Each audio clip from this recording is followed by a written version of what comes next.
Welcome back, travelers, to your Referral Roadmap. This podcast is dedicated to helping you unleash your personal and business revenue potential by cultivating referral relationships. In this 10-part series, we're diving deep into the fascinating world of mindset, exploring how it impacts our business, sales, and honestly, every aspect of our lives, and how we can harness its power to achieve success. So today, we're talking about emotionally intelligent living, uncoding EQ. Oxford Languages defines EQ as the capacity to be aware of, control, and express one's emotions, and to handle interpersonal relationships judiciously and empathetically. Athena, I know you have a great story of a client, so would you mind sharing that with us? I absolutely do. And this couldn't be a better podcast for you to actually make a boo-boo on a word. Everyone, I think she's doing that to help my EQ today, this dyslexic person who struggles so much with words. So thank you for helping me feel good about myself and that you're human. Hey, I'm glad I could serve the community here. Exactly. Hey, you guys. So I just have to tell you a story of a particular client and somebody close to me. And he has just mastered EQ. Now he's still developing, right? But in a traditional sense, if we look at his story like we were reading a book, traditionally speaking, he has a processing disorder. What does that mean? It means that when he takes information in, written or in the world, his brain takes it in very slowly. Matter of fact, his brain takes it in pixelated, like pictures. And so he has to formulate a picture for him to have comprehension. And because of that, traditional testing is a challenge for him. And the world would say that he lacks IQ, that he lacks the ability to do mainstream education, and that he has difficulty intellectually, right? Unfortunately, Jada, he's even, when he was in school, considered to be slow and needing special classes because he didn't fit, right, the norm of what we say. Mm-hmm. Now, fast forward to this gentleman, he's in his 40s now. He did a part that we're going to learn later in the podcast. He became aware. He became aware of his challenges. He didn't allow them to be an excuse. They certainly have made him have to work harder. But what he did is he controlled what he really could control. And that was his EQ, his emotional intelligence. So he became aware. And he started realizing if he wanted to achieve his life intention and his life goals, that this is where he really was going to make that impact. And so now, if you were to see this person, he looks nothing like the statistic that the world said he was going to look like. Now this person is in sales. He is over a six-figure earner. Matter of fact, true story, he is a self-made millionaire in assets. And he earns well over six figures with the first digit not being a one. All of that because of EQ. He's also philanthropic and has great relationships. So I want you to think through something. If you're listening this right now and you have ever felt like, I just wish I was smart enough. I wish I had the right education.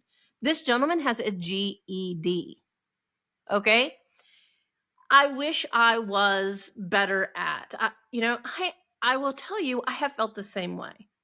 I had a very harsh upbringing, and so it didn't nurture my educational system the way that I would have wished it could have.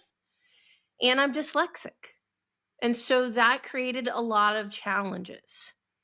And I'm going to say that embracing my EQ and understanding that there was things that I could control helped me, and certainly helped this gentleman that I know we'll have on the podcast in the future.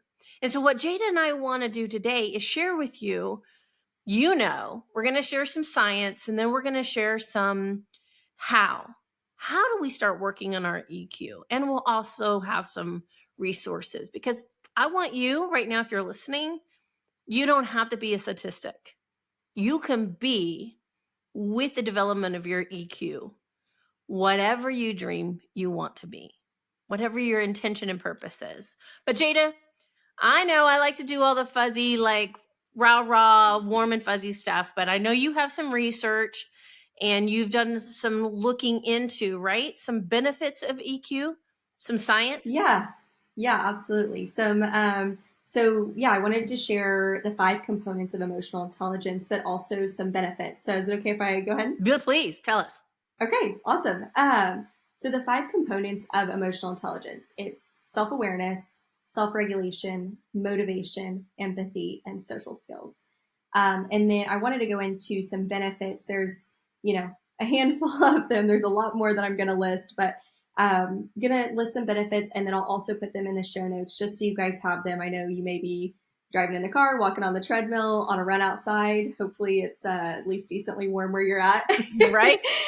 So some of the benefits are effective communication. So that's clear and empathetic expression. Another one is strong relationships, allows you to have that skill in building and maintaining positive connections. Conflict resolution, having the ability to calmly and constructively problem solve. Adaptability, it's the resilience and positive mindset in the face of change. Leadership effectiveness allows you to inspire and motivate others effectively. Stress management, it identifies and regulates emotions for reduced stress. Stumbling on my words again. That's okay. I like the reduce stress part. Yeah. Yeah, hey, me too. Increases your empathy, so understands and shares others' feelings. Enhanced decision making, allows you to consider both emotional and rational factors whenever you're making a decision. Greater self-awareness, understands personal emotions, strength, and weaknesses. And improved mental health, so that's linked to better mental health outcomes. Wow. And I am about to put Athena on the spot. Oh. I was going to see, would you mind sharing? I know you teach on DISC, the DISC, and there is a component of that where you have a really high EQ, and that is the chameleon. Do you mind sharing just a little bit on that and why that's helpful? Oh, especially yes. in maybe a sales role? Absolutely. All right. So DISC is a personality assessment. And Jada, if you can go ahead and add to the show notes what that is so we don't confuse people. But Absolutely. one of the best parts, if you look at that, one of the best parts I like about DISC is really understanding yourself, but more importantly, how to interact with other people. And one of the things when you study DISC is a personality type that they call the chameleon. The chameleon is the person who can adapt to all 4 different types of personality. So the basic DISC structure is D is very dominant and direct. That's me. You got a C that's very C detailed, detail oriented, engineers, architects, people very much like to dot the I's, cross the T's, accountants.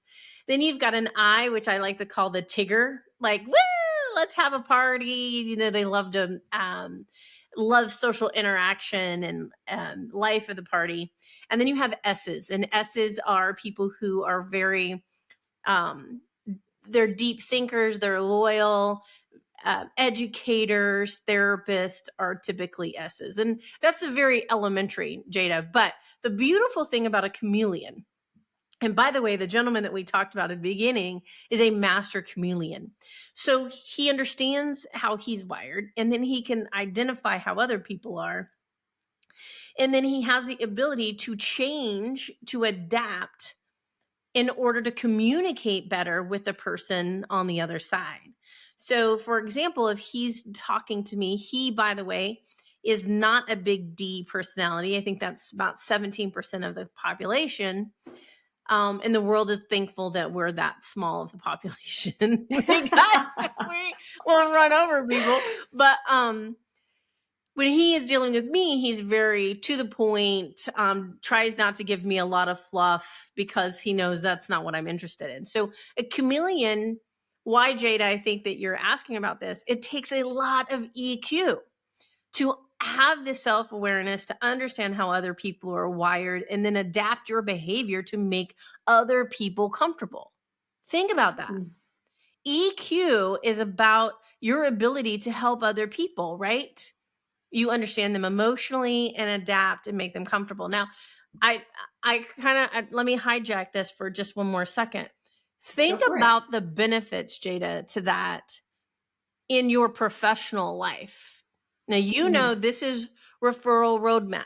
If you're going to build referrals, you had better know how to be a chameleon, because your referral partners are going to be in all different quadrants of the disc, but you also need a high EQ. You need to have this self-awareness, and you need to understand other people and keeping your emotions in check, so that you are not going into the conversations about, what about me? What can I get? How can you take care of me? Very me. And you're we, right? So chameleon makes it all about we. You, we, not me. There's a podcast for us. There you go. Me. No, that's perfect. Sorry to put you on the spot like that, but as I was researching that and going through it, it just made me think of that. And I was like, man, we should talk about that a little bit, because there is a lot of EQ that goes into being the chameleon. Oh, my goodness. Thank you for sharing that. And I know you also have a ton of other insights for us. So I'm going to kick it back to you again for real talk and real strategies on how to improve our emotional intelligence. Well, perfect. I love this part. You guys, so I think if you're new to the podcast, welcome. One of the things, the reason why we set it up this way is we want you to understand why we are talking about it. We want you to give you some stats, some history, some facts. And then we want to give you practical tips. Jada and I are about how can we help you get, actually go down your road of achievement and build a referral network and build your life. How do we do that? So one of the things we are important to us is giving you some practicality. And one of those practical steps I want you to think about how you build your EQ, your emotional intelligence, is self-reflection. And what does that look like? What is self-reflection? Self-reflection is simply taking the time to figure out, how do you feel and what emotions create what reactions. In the world today, the word triggering is, in my opinion, overused. However, it comes from a very healthy place. So you need to, in order to have a good EQ, you need to understand, Jada, those triggers. You need to understand the things that make you feel small, the things that make you want to puff up. And I want to say, if we're really looking at self-reflection, you can feel it in your body. So if you're like, Athena, I don't know how to do that, I don't want you to feel overwhelmed. If you can just spend a week even being in tune with yourself, where if somebody says something to you, does your heart race a little? Do your hands get a little sweaty? Does your brain even tingle? Do you get a in your stomach? If you're in sales, if you got a rejection, how does it feel? If somebody praises you, what's going on? Your body is reacting physically. And it's through those physical moments that I want you to start thinking through and reflecting, that felt good, that didn't feel good, etc. Because we need to, Jada, understand where the triggers are going to be so that we can take captive those moments and not be captive to those moments. I'm going to say that again, that we can take captive in those moments and have a high emotional composure instead of allowing the emotions to take over. So it allows us to change how we respond. It doesn't mean it changes how we feel. Okay, this is important. It doesn't mean that the trigger is gone. You're going to have to do therapy and work for that. But it does allow you to change how, that awareness helps you change how you respond. Okay? That one, we could just stop right there, Jada, and that one is enough, right? I mean, whoa. Truly, yeah. But that is a practical, and by the way, this is a life tool. As you continue to develop in your life, that's a life tool. So think through that. Another attribute of how you develop EQ is actually listening to other people. And ask yourself, are you fully engaged? Are you present? Or are you waiting to speak? It is in those moments where we're allowing not our emotions to control us, but us to control our emotions, because we truly want to understand. We want to see people. In order for you to build a robust sales pipeline, a referral-based business, and relationships at all, you must listen. Not listen to be right, not listen to validate yourself, but listen to understand. And as you understand, you start to build that emotional composure piece and that empathy piece, because you start to see other people through their lens, not just your own, from their perspective. And that is life-changing. And it opens up so many new opportunities for you to add value, to deepen relationships, etc. The other piece to this is that I want you guys to understand is this is not a destination project. Building your emotional composure is something that you work on day in and day out. And you do it by developing new social skills.